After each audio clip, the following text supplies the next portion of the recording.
How to prepare from June for CAT? First of all, crucial question, is there enough time to prepare for CAT starting in June? Most definitely yes. And you need to squeeze out about 400 hours of preparation for this exam.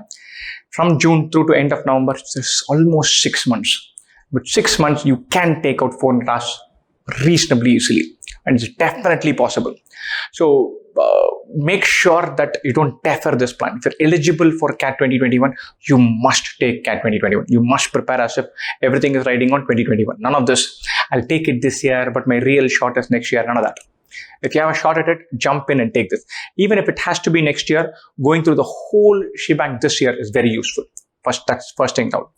Second, now is the time where, because the timeline is sufficient, it is possible, but it is reasonably tight.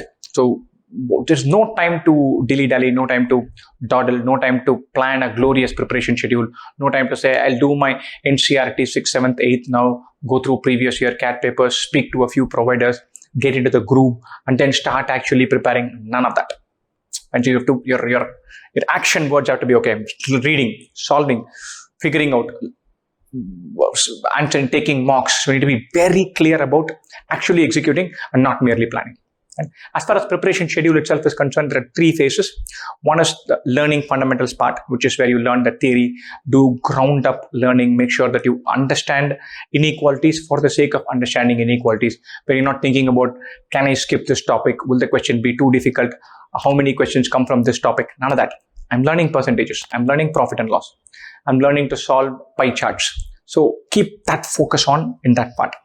Second part is tons of questions to get speed, to get some level of automaticity, where you look at a quadratic equation and a part of your brain goes, okay, I can switch off for the next 45 seconds and solve this. So you don't get tired, you don't get burnt out, and you can retain intensity. So that is very crucial because it's a competitive exam.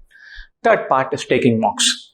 Somebody who starts in Jan can spend about 3 months in learning fundas, and then the next 3 months in practice and speed building, while also adding some fundas.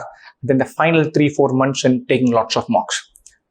And somebody who starts in June, learning fundamentals will take 3 months, but you can't wait till the end of 3 months to do your practice. That has to start. You can't wait till end of 4 months to start your mocks. You have to start taking mocks now in June. It takes about 2 months of mock taking to get the hang of it, to build the stamina, to build intensity. And so make sure that your phase 1, phase 2, phase 3, all 3 of them start right about now. Obviously, without clearing fundamentals very well, you can't do fantastically well in a mock. Hang in there, still take the mock. Without preparing, you can only practice the drill part, the speed building part, for the parts you've done the funda with. But don't get funda for 25 topics and then start the drill part. Do topic 1, 2, 3, 4, and then from the next week onwards, when you're learning topic 5 and 6, practice topic 1, 2, 3. So build the drill part simultaneously. It will help with reinforcing fundamentals. It will help with learning as well. But what it will do is to increase automaticity, speed. Most importantly, no matter what you do throughout this phase, read for at least 1 hour every day. If you're not on Bharat's list, you should get on today. And so prepare with certain amount of self-belief. The later you start, a bunch of questions gnaw away at you. There's always this, have I started too late? You have not. There is enough time. Right? The other question that seems to be eternally there in people's minds is, what are my chances? What are my chances? How much should I score? What are my chances of scoring that much? What are my chances after I score that much? Will my past ACADS or gaps in ACADS come back to haunt me? Do I have a decent chance even if I score a 99%? Several hypotheticals keep floating around. Bin them, keep them aside.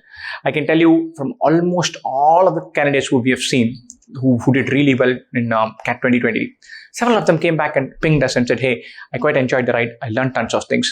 My CAT also turned out really well, but I'm happy for the fact that I learned so much. So take this as a nice journey for 6 months where you learn, do a lot of reading, both current affairs and fiction, so that you're sharper, you're just clearer about what's happening in the world. Do lots of quant, so you're numerate, you have a sense of what numbers mean. It's all a bunch of puzzles to stay sharp.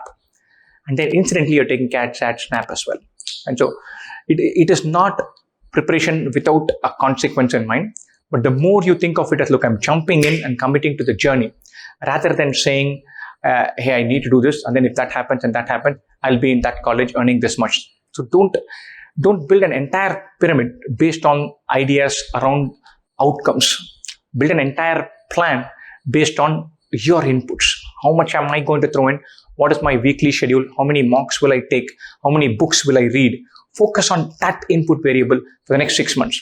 And I can tell you from my own experience and what students have consistently told us, it definitely pays off if you build your focus around the journey, around the preparation, plan, and execution, rather than around some deliverable metric of an admit or a job at the end of it. And wonderful. Hang in there. Have fun. Best wishes.